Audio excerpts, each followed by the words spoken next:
This podcast is produced by Outcomes Rocket, your healthcare exclusive digital marketing agency. Outcomes Rocket exists to help healthcare organizations like yours to maximize their impact and accelerate growth. Visit outcomesrocket.com or text us at 312-224-9945.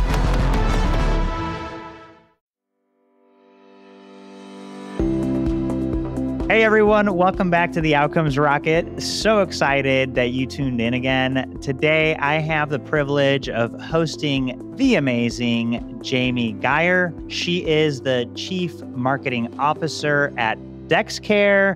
She's a founding member and advisor at CMO Huddles. She's just an incredible marketer and leader in the space. So I'm excited to have her on the podcast. Jamie, welcome. Thank you so much for having me. I'm thrilled to be here finally. And I know. Trying to get some time together. I'm glad that we finally did. And so I'd love, Jamie, for you to just give people a little background on you, help them understand who you are, what you do. Okay. Well, I like to lead with, I'm a chief mom officer, first and foremost. Love it. In fact, my only child just turned 18. So the reality of being an empty nester is looming for me.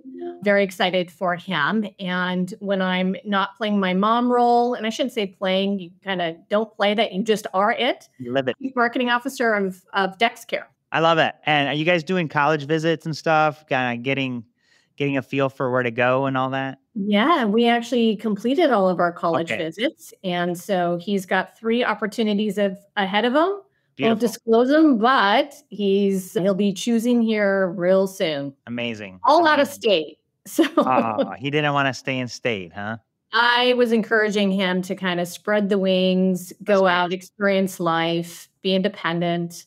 I mean, that's your job as a parent, is to make your kids ready to go, as hard as that is. Yeah. And trust me, I've shed some tears around it. I'm sure.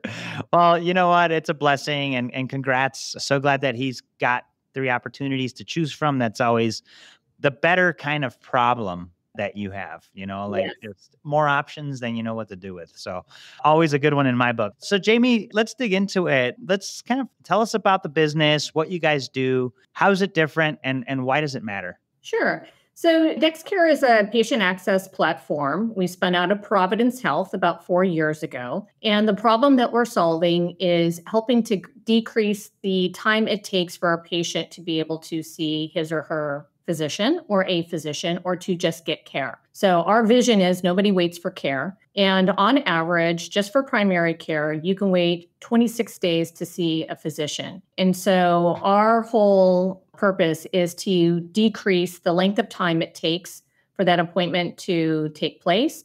But also, and I think sometimes this gets lost a little bit, is how do you optimize the resources that you have available to you, whether it's physicians or other clinicians, locations, other ways of providing care. And so we're solving for the 2 different sides of the same coin. One is, how do patients, when they're searching for care, get navigated to best fit care options? And then for the health systems, how do you ensure that you're matching that demand with the right supply of the resources that are required to take care of that patient? So that is our whole premise. It's a great space. I've spent time in patient access with other companies, whether they're EMR companies or pure patient access. And it's a wonderful purpose to focus on. I think we can all relate to what it takes and the frustrations and the friction just required to get a basic appointment anymore. Absolutely. It is definitely a big challenge. And are you all focused on any particular provider type? Is it PCP mainly? Are you working with cardiology? Is it across the board? Yeah, you know what? We're mostly focused on low acuity care, and we sell to larger health systems. And so Providence being one of them, Texas Health Resources, Kaiser is a client of ours, Community Health. So there's different types of health systems that we serve, but our primary space is in low acuity care, some specialty care where there may not be a sophisticated workflow around that. And so, but it's important care because that is where most care is consumed. That's great. And so what is it that you all do that makes it faster? So we're number one, optimizing the search experience for our health systems. And we ensure that their conversion pages or landing pages are optimized so that when you are navigating patients to that page, you got the load speed, you have all of the things that work in order to provide a really good experience, whether it's speed. But I would say that what makes us uniquely different, in addition to solving for kind of the search and discovery aspect of the very front end to even get patients to your front door, is equally important, again, making sure that you're optimizing the capacity that you have. A lot of the times health systems will say, well, we don't have capacity, or we know a big pain point for them is that they have workforce challenges and shortages. So how do you make sure that patients are matched to the right provider type? Not every patient needs to be seen by a physician. You could be seen by an APP, you can be seen by a nurse. You don't always have to be in a physical location. You can be seen in a virtual care environment, which actually that is part of our platform too, is we have a virtual care platform as an option. And so from that standpoint, you're making sure that that full front end experience, number one, it's fast and convenient for the patient. Their preferences are taken into consideration. And then in real time, you're grabbing existing capacity across those different providers, different locations, and just doing that matchmaking. That's great. Thanks for diving into the dual-sided network that you've created, the optimization opportunities that people have. And I'm glad that you all are working on supply side because you're right, like not one size fits all. There's an opportunity to leverage and upskill people like nurse practitioners to take care of folks. So I love it. I think sounds like a fascinating platform. What's one thing that most people don't know about the problem you solve? What do they not know about the problem that we solve? I would say that oftentimes health systems will concede the casual consumer to a different choice that they have. And you want to make sure that you're keeping those patients within your network. And because people do have choice, maybe that's not an earth-shattering aha for many health systems, but the reality is sometimes we do forget that not everyone is loyal to a provider or a health system, especially in certain generations. I think of my nieces who are in their 20s. I don't even know that they have an established primary care physician. I think everything for them is around convenience because they grew up with technology and they expect something different. So I think that we just have to take into consideration that you have different types of people, different demographics and generations that are just used to a different experience, and they want their healthcare experience to mirror how they interact with every other aspect of their lives. Again, not earth-shattering, but I think sometimes we forget that there is not one pathway to care, and you have to be cognizant of that. The other piece of this, too, that I think sometimes does get lost is talking about generational gaps, is while my mom she's going to turn 90 this summer, she's spry and energetic.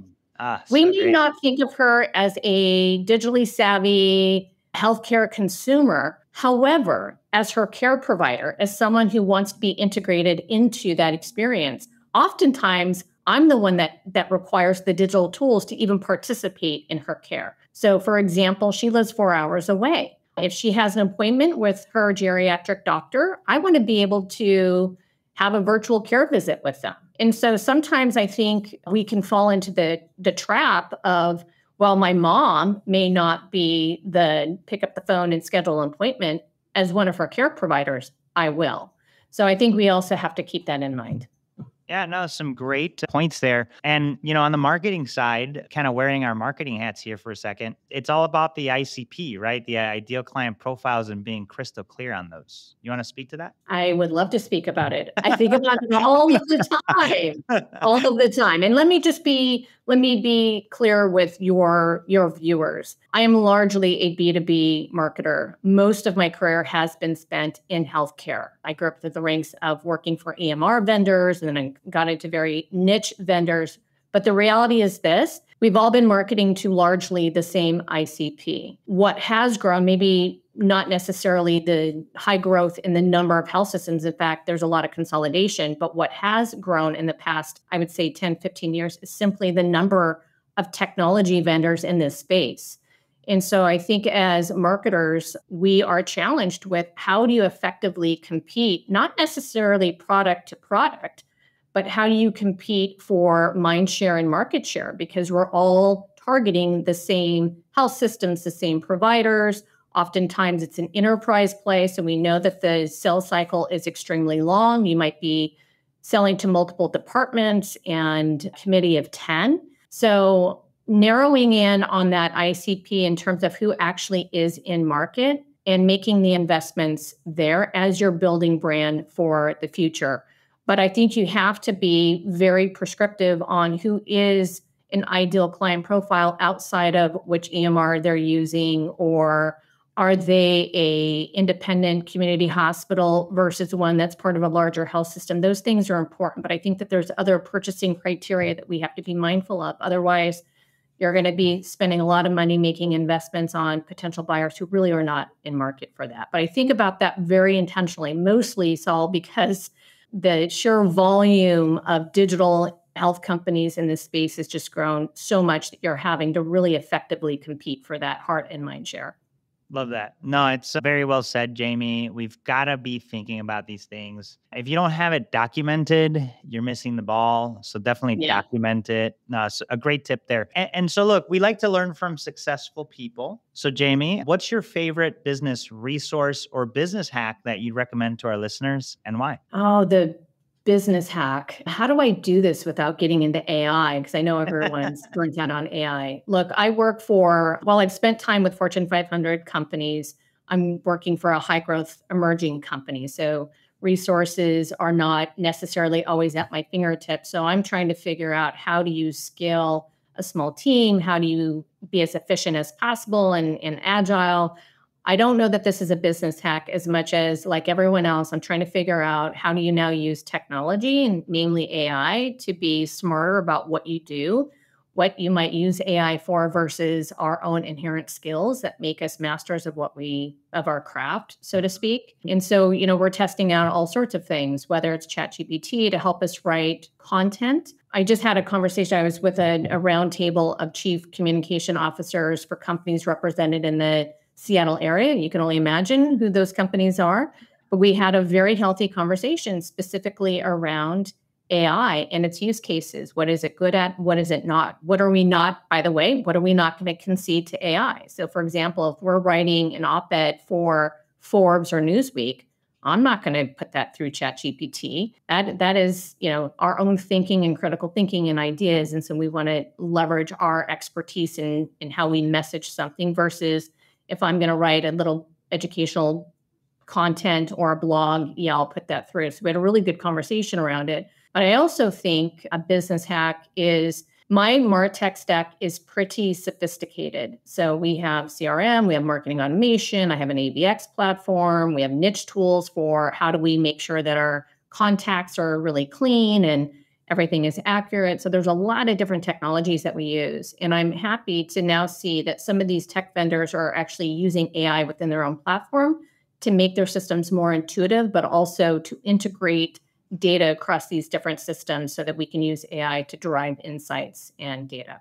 The last business hack, and I don't know that it's a business hack as much, Saul, as it is, what are the things that we should not forget about? And that is, especially in healthcare, when you're dealing with people's lives, and a lot of our relationships are built on trust. When you're partnering with the health system, they want to know that you're going to be there for the long haul, that you're going to deliver on what you say you're going to deliver, because their business is at stake, and so are the lives of the people that they serve.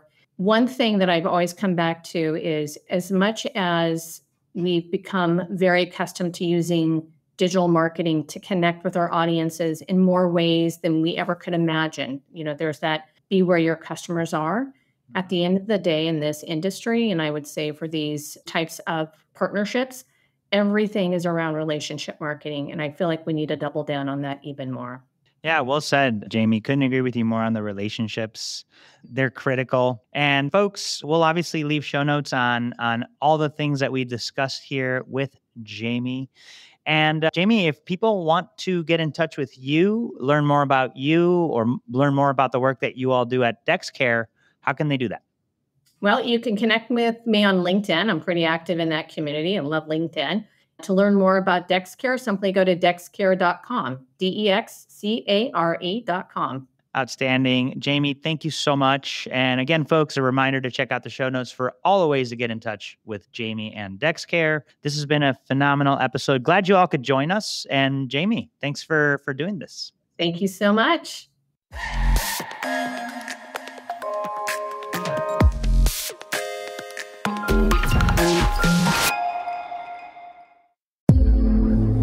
This podcast is produced by Outcomes Rocket, your healthcare exclusive digital marketing agency.